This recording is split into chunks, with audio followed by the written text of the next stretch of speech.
Here are the horoscopes for the week of the 28th of July to the 3rd of August 2014.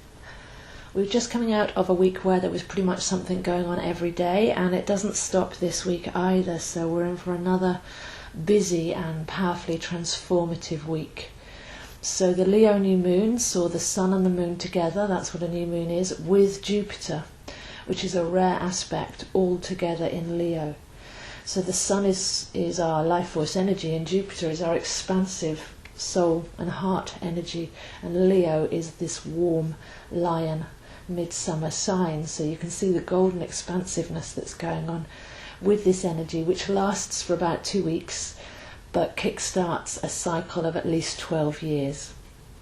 So it's to take that solar energy, the light in our cells, to energize and to expand, but with sovereignty and mastery as well.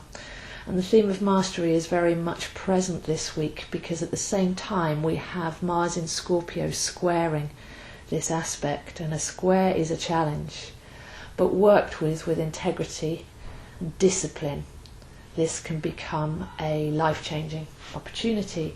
So we've seen that Jupiter and the Sun in Leo is expansive sovereignty from the soul. Mars in Scorpio is dynamic, focused energy inwards on the subconscious. So the combination of these two is mastery of the subconscious and sovereignty of the soul. So one's a very inward and piercing energy, that's Mars in Scorpio, and then the Sun and Jupiter in Leo is the cleansing and the radiating. So we can see how, if instead of seeing those as opposites or squared, if we work with both of them, then whatever we're feeling passionate about or angry about, or whatever flares up on the inside or is shown to us from the outside, because the subconscious has an imprint that then attracts things to us, instead of getting angry about it, instead of having the ego and the pride of the lion and just blasting everybody, might be an opportunity to go in and say, what is it inside of me that's attracted this? What's the meaning of this, and what am I learning here? So worked properly with that, we can clean up the subconscious like a laser surgeon with Mars, and then we can expand into the space. So it's less emotional than the aspects that we've had in the past few weeks, with all the planets transiting through Cancer, which is more in the cellular memory of our emotions, and it's more responsible now to actually say, well, if you've got a button being pressed, it's your button. Go in and find it. What is the story there, and clean it up. So very masculine and powerful energy, but when anything flares up from the inside, then it's to reverse the current and go in and actively look at that with bravery, rather than blaming others or projecting or just blasting people on the outside. So that rolls for Monday, Tuesday, Wednesday, Thursday. There should be quite a few lessons there. And on Thursday, the moon in Virgo will actually find the reason and the meaning behind everything. Virgo likes to take everything in and digest it and leave with just the seed rather than all of the baggage. It's a very cleansing sign. It's to do with digesting and processing. It's to do with taking Mercury, the ruling planet, at its higher aspect and finding reason, getting the point, the pinpoint of things. So it seems to me that coming out of a beautiful, expansive weekend, and while we've got that energy around us, the courage of the lion, we can take that Mars in Scorpio, go inwards, see what's going on, and by Thursday, Virgo moon might bring us the actual reason. So we don't need to take everything forwards, just the seed of what we've learnt. Then by Friday, we've got Mercury going into Leo, which is very gregarious and energized. So hopefully we'll be able to find some lightness, find some sociability, find some expansion, maybe speak from a place of higher knowledge, because Leo opposite Aquarius also is to do with know thyself. And when Mercury goes in there, what are we speaking about? Are we just talking for the sake of talking? Are we talking to get attention? Or, having gone through the last 2 weeks, are we speaking from a place of knowing? Are we actually saying something that's worth learning and that's uplifting and expanding? And then at the weekend we have Uranus in Aries squaring Venus in Cancer. So this is a very interesting one, because Uranus in Aries is hugely rebellious and independent, And Venus in Cancer wants to love and heal and help others. It's quite a devoted energy.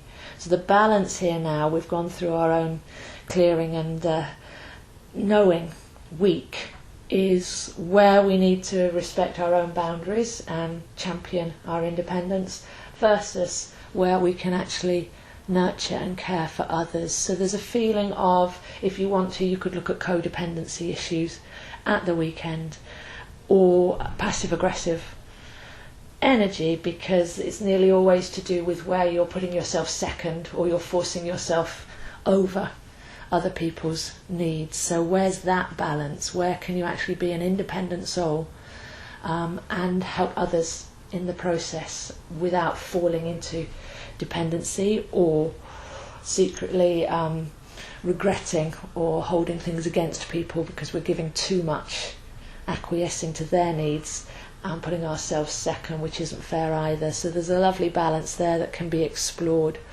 None of this has to be too painful. It's just do the right thing at the right time and just be very honest, because each one of these aspects constantly comes up to say, just attend to this now and you won't have to attract any of that in the future. So it's actually like being on a degree course. If we do the right thing at the right time, then we're not going round and round in circles and having to learn painful lessons over and over again. So those are the energies for this week, and I'll see you next week. My reading for the month is the Love and Relationships reading, which I'm offering at a £10 discount because this seems the perfect time to go in and have a look at the harmonic of our relationships. As we go into the age of Aquarius, we're learning to be more unconditional about our love and deal soul to soul with people rather than from the psychology personality level. So many people have got an imbalance, which has been taught to us through many media channels over centuries, between the masculine and the feminine. Everybody's pushing forwards dynamically, perceiving, receiving or waiting or holding the feminine energy as passive and weak. So this reading actually has a look at the balance of the masculine and feminine, how to be more magnetic and attract to you the people, the love, the soul connections that you're looking for, and also what your story is. What have you built up? What's your subconscious telling you when you look back? What kind of people and experiences have you got a pattern there? What have you attracted, and where is that being attracted from? Because once we clean that up, then we're attracting from a more expanded, higher consciousness place, and relationships just naturally get easier. So when we look at our history, we can see the type of people, we can see the sign that they're born under, what they actually came to teach us as a soul contract, and what our subconscious is actually doing to attract those situations towards us. And this gets rid of a lot of the fear, because many people I meet are afraid of getting into a relationship. They say, I'm afraid of getting hurt, or I'm afraid of rejection. So we go in and do some deprogramming on that level, because there's no need for fear at all. You're literally attracting to you that which you want to learn. So it's you that's doing that in the first place, and it's very difficult to be afraid of you once you realise that. So this Love and Relationships reading is part deprogramming, part rebalancing, and part clearing, so that we can actually elevate and attract soul connections that can flow healthily. So if you'd like to take up the special offer of a Love and Relationships reading while we're dealing with the heart of Leo, while we're expanding into a better state of being, then please do contact me via my website www.astrozo.com, and the email address is there, so just drop me a line and we can arrange a time. I operate on Skype, phone and in person across the world, so that offer is open globally. So have a wonderful week, and I'll see you next week.